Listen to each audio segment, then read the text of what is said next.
I guess it all starts with Mr. and Mrs. B having a cottage not far from the bar in the early 60s. Mr. B had a terrible childhood living with people who took him in after his poor little Irish mother bore him. He was reminded at all times that he was a bastard, a complete sinner. The parents were Bible thumpers. The children were beaten if they went swimming on Sunday.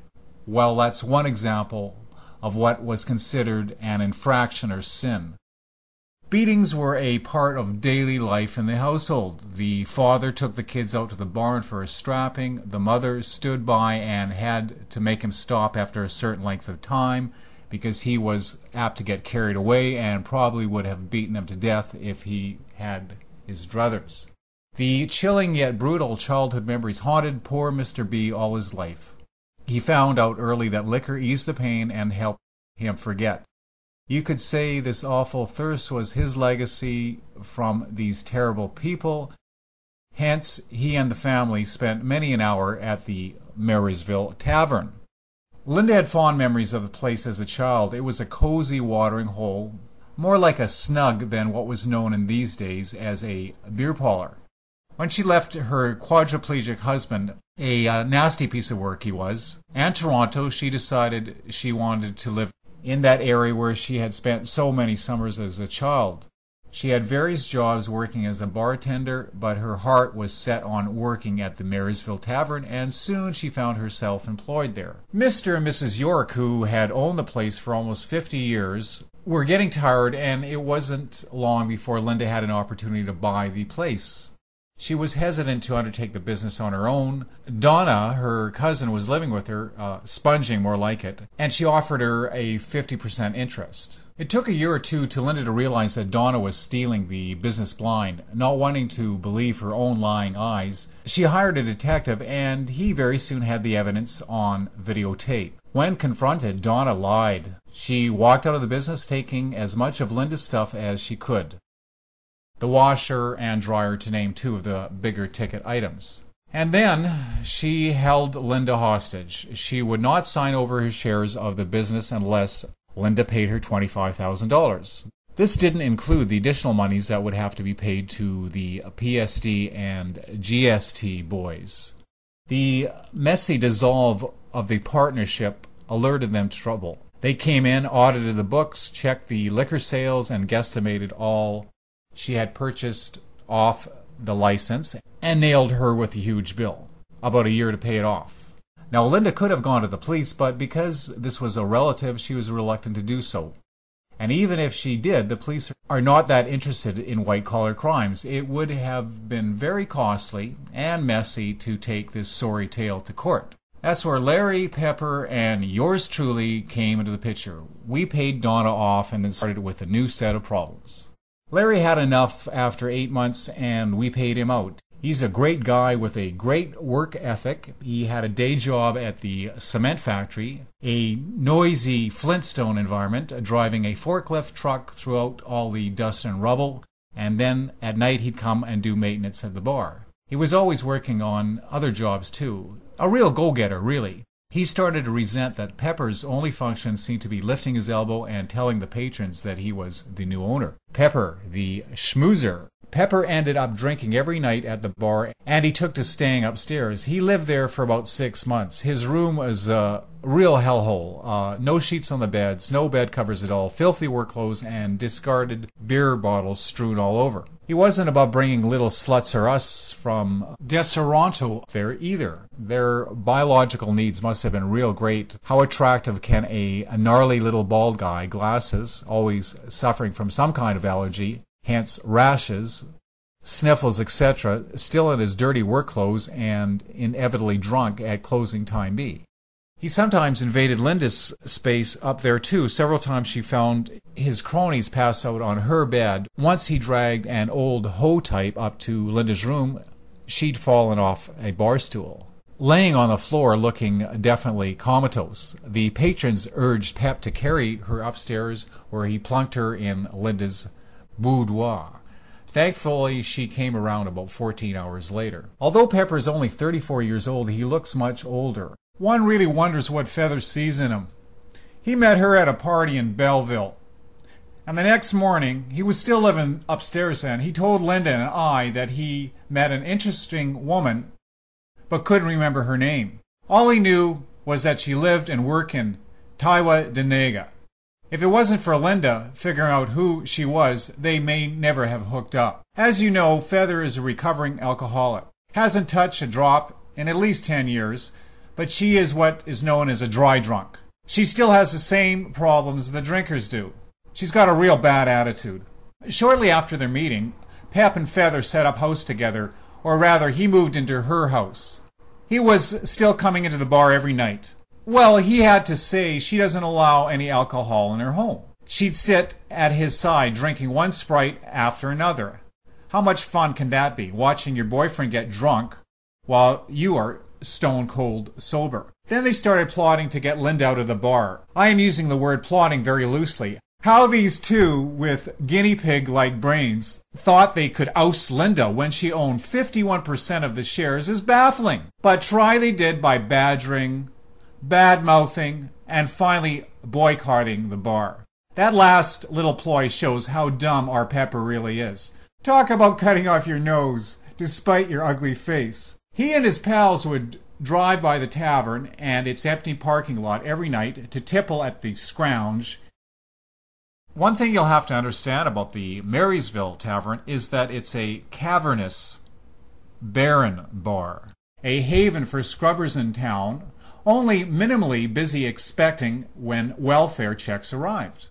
They'd have a flurry of thirsty social service clients, not a class of people with a lot of class. They live in a town that has more or less died, where there is no zip industry. I don't even think there is a zip code. The town's main source of income is welfare. There's a zillion little corner stores on the main street, and you see people standing in them, ripping apart pull-tab tickets all day long. Tales from the Marysville Tavern, to be continued. Now, this may all be a bit sketchy, but I'll do my best to paint a picture of Feather. I believe Feather's grandfather was a white man, and her grandmother was blessed with a few drops of Mohawk blood. However, at that time, when a native woman married a white man, their Indian status was taken away from them. The family lived in a large house in Deseronto that continues to be the domicile of the grandmother and Feather's mum. Feather's mum never married. She had 2 children with 2 unknown white men, Feather and Kip. Kip is an extremely good-looking guy, a Hollywood casting agent's idea of how a Mohawk should look. He's got himself a good job with Native Affairs in Saskatchewan. Feather's maiden name is Barnhard. She looks more like her German ancestors, and in fact has a very Teutonic demeanor. Her face is always on the ready to express disapproval. Feather married a white man and has 2 beautiful teenage Amazonian-type daughters. They're really hot. The marriage didn't last too long, and the husband has since moved away to North Bay. The girls stay in close touch with him. They visit him and his new family often. I'd like to say that after Feather's marriage breakup, she started acting like a wild Indian. But of course, she's hardly Indian at all, but we all give her the benefit of the doubt and say that because she became the happy Hiawatha of Thayendanegea.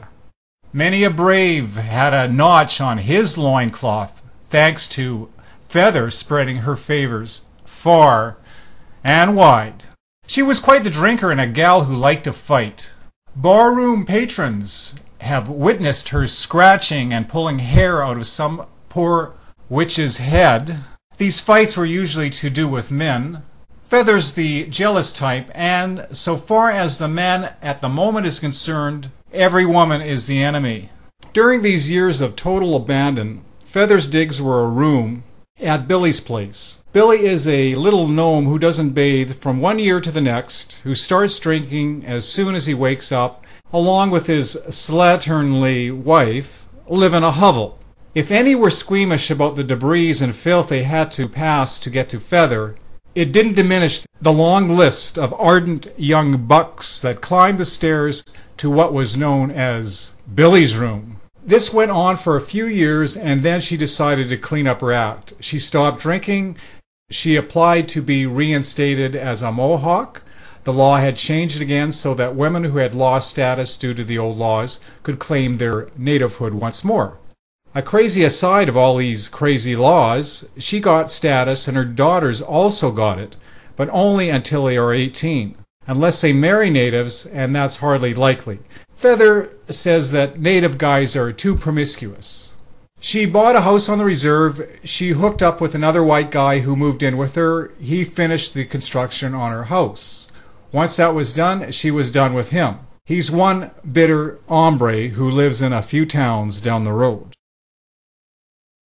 She also has upgraded her education. Well, if you can call getting a joke degree on the internet an upgrade. No matter, this entitled her to apply and get a job at the First Nations Technical Institute. She counsels young natives who want to go to college or university. That's one part of her job. The other is acting as a liaison with college personnel to discuss how the curriculum could be changed to rewrite history, show the natives in a better light. I'd like to be a fly on the wall in one of those meetings. This is a gal who never read a book, who thought the Americans were fighting the Israelis when they marched into Baghdad. Her ignorance is huge. Her reading the Riot Act to a bunch of professors must be hilarious. Or not. With this position, she gets a car, an expense account, a good salary, and about 12 weeks holidays. If she works more than 5 minutes past the workday, she is in overtime mode. This free lunch job, though, is slowly coming to an end. She's been cut to 4 days a week, and it's only a matter of time before someone at Indian Affairs realized that the Institute is a total bust. A white man started the Institute, and when he ran it, it was a going concern with a little bit of business making money as an offshoot of the training and know-how the organization provided. However, in his infinite wisdom, the chief fired him saying he was stealing money. After the white guy left, and he got a huge settlement for defamation of character, he didn't steal a penny. All the business fell apart. Although Feather is very anti-drink these days, she met and was attracted to Pepper in a bar. Pepper, too, has done a lot of work in her home. New hardwood floors, new kitchen, etc. We're all afraid that Pep is going to go the way of the first white guy who helped her. He got a little money from the sale of property, and she promptly got him to buy her a new truck with all the trimmings. Feather's so dumb. Someone suggested Pep get her an antique diamond ring. Feather said, "No, I've got a drawer full of old rings." That's kind of like Elizabeth Taylor turning down the Hope diamond that Richard Burton presented to her.